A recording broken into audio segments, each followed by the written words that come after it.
Kembali lagi di Cerita Cinta Channel. Jangan lupa like, comment, and subscribe ya. Terima kasih. Setelah setengah jam perjalanan, tibalah mereka di sebuah rumah besar, namun sangat sepi. Hanya ada seorang satpam dan 2 orang asisten rumah tangga. Tama menggendong tubuh Citra yang tidak sadarkan diri, membawanya masuk ke dalam rumah dan langsung ke kamarnya, meletakkan tubuh Citra di ranjang.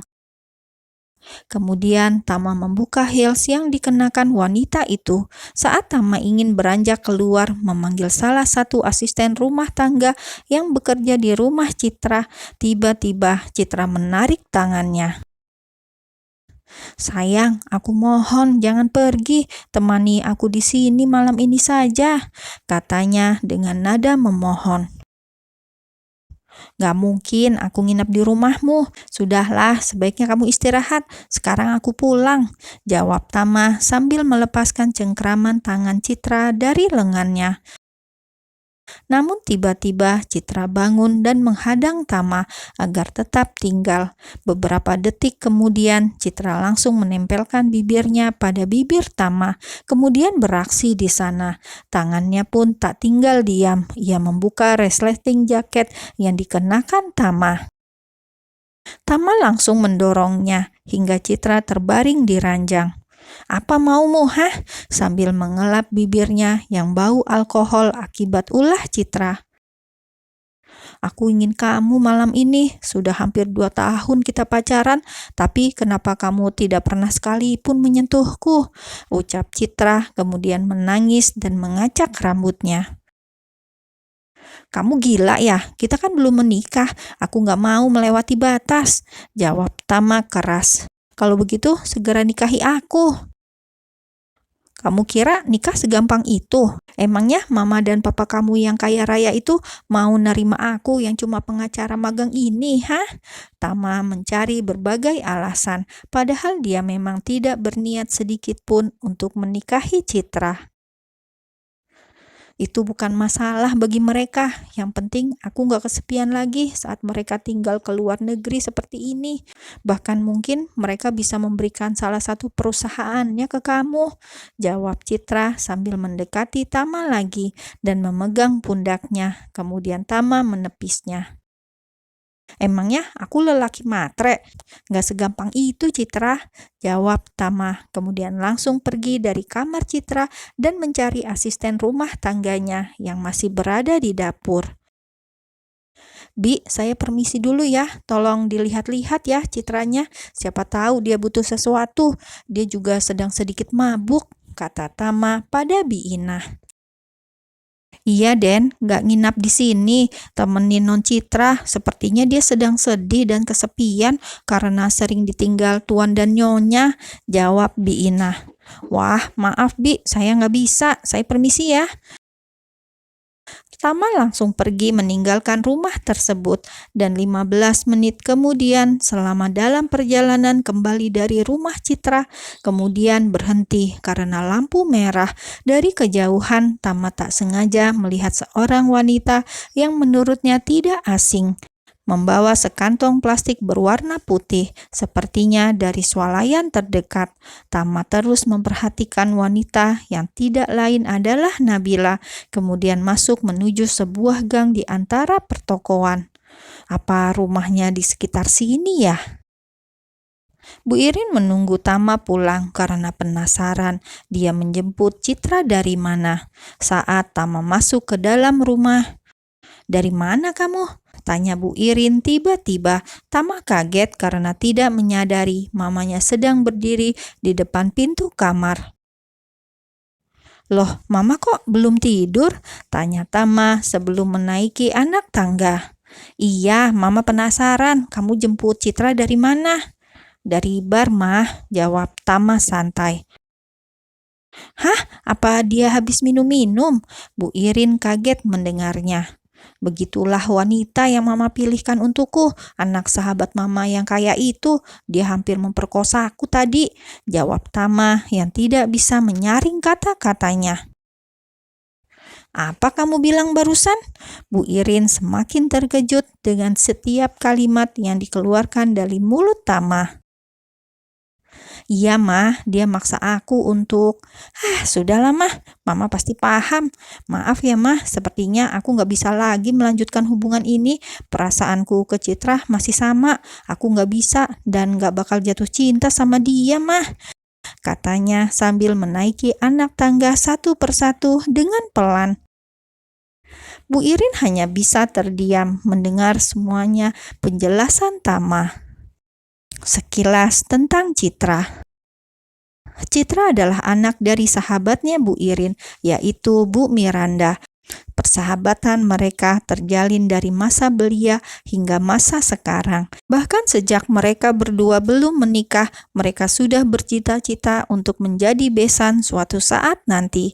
Maka dari itu, Bu Irin sangat terobsesi menjodohkan putranya dengan putri sahabatnya itu. Memang hubungan Tama dan Citra tidak langsung ke tahap pertunangan. Mereka diberi waktu untuk saling mengenal satu sama lain dengan cara menjalin hubungan sebagai sepasang kekasih. Tama hanya menurut saja, apalagi Citra yang memiliki paras cantik sempurna. Namun setelah berjalan setahun, bukannya malah jatuh cinta, Tama malah semakin muak dengan segala tingkah Citra yang menurutnya sangat menyebalkan. Sekarang tidak ada alasan lagi bagi Tama untuk melanjutkan perjodohan tersebut. Apalagi sekarang Tama sudah bertemu kembali dengan Nabila. Niatnya semakin bulat untuk memutuskan hubungannya dengan Citra. Tama duduk di tepi ranjangnya, mengambil ponselnya dan mencari kontak Nabila. Kemudian jempolnya mulai mengetik pesan. Sepertinya aku melihatmu sedang berjalan kaki tadi, benar nggak ya? Nabila sedang menikmati es krimnya yang ia beli di swalayan tadi sambil menonton drama Korea. Padahal jam sudah menunjukkan pukul 23.56, hampir tengah malam. Inilah aktivitas yang dilakukan Nabila untuk mengurangi stresnya akibat pekerjaan, menikmati cemilan, menonton drama Korea di malam hari. Dret-dret, sekilas ia melihat ke ponselnya yang bergetar tanda ada chat masuk. Panggilan grup alumni, siapa juga yang WA tengah malam begini?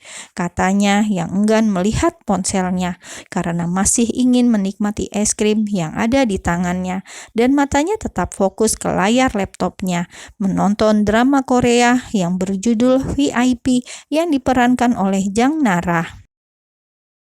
Dasar laki-laki, semuanya emang brengsek, ucapnya lagi sambil terus menjilat es krimnya ketika melihat sebuah adegan perselingkuhan di dalam drama Korea tersebut. Setelah 1 jam lebih menonton drama Korea dan cemilannya pun habis, mata Nabila sudah mulai tak kuat lagi. Pertanda sudah sangat mengantuk. Segera Nabila menutup laptopnya, meletakkan di sebelahnya, dan ia pun berbaring menutup matanya. Begitu juga dengan Tama yang menunggu balasan chat dari Nabila hingga tertidur dengan ponsel yang masih berada di tangannya. Pagi itu Nabila bangun kesiangan, jam menunjukkan pukul 8.25. Seharusnya ia sudah berada di kantor saat itu. Nabila bergegas bangun, merapikan ranjangnya yang masih berantakan dengan laptop dan bungkusan cemilan-cemilannya tadi malam. Kali ini ia tidak mau terburu-buru. Mengingat Pak John pernah berkata bahwa ia diberikan kelonggaran waktu, jadi kali ini dia benar-benar memanfaatkannya. Sementara Tama yang sudah berada di kantor, ia kecarian Nabila. Nabila belum nyampe. Tama nyelonong di depan pintu ruangan mereka dan membuka setengah pintu ruangan tersebut. Belum tuh, tumben, jawab Doni. Tama berbalik karena mendengar suara heels berbunyi. Tiba-tiba Nabila sudah berada di belakangnya. "Hai," sapa Tama pada Nabila. "Hai, kaku banget sih kamu, kayak baru kenal aja. Awas, aku mau masuk." Judesnya masih juga ternyata, jawab Tama pelan. Nabila mendengarnya namun tak menghiraukannya. Tama pun ikut masuk ke ruangan karena masih ada beberapa pekerjaan yang belum selesai kemarin. Nabila mulai duduk di kursinya, menaruh tas dan mengeluarkan laptopnya, kemudian mengecek aplikasi WA yang belum sempat ia buka sejak tadi malam. Ternyata benar firasatnya, ponselnya bergetar tadi malam dipenuhi dengan chat grup alumni yang selalu saja ramai, entah apa yang dibahas. Kemudian Nabila juga membuka chat dari Tama. Awalnya Nabila tidak tahu kalau itu Tama. Ia baru mengetahui saat membuka profil Tama. Kamu chat aku tengah malam ya? Maaf ya, aku ketiduran. Jadi baru kebaca sekarang, ucap Nabila memecahkan keheningan mereka berempat. Saat itu di ruangan juga ada Doni dan Clara. Mereka saling berpandangan heran. Berani-beraninya Tama mengganggu Nabila di tengah malam. Tama jadi salah tingkah dan tidak menjawab pertanyaan Nabila. Kemudian Doni dan Clara mulai meliriknya dengan tatapan aneh. Bodoh amat, terserah mereka mau mikir apa. Tama, kita hari ini ke PT Mananta Indah Properti ya. Daerah mana sih itu? Kita mau tanda tangan surat kuasa. Nabila berbicara pada Tama sambil melihat jadwalnya hari ini. Iya, sekarang, jawab Tama singkat. Setengah jam lagi, aku janjian dulu sama manajernya, jawab Nabila. Oke,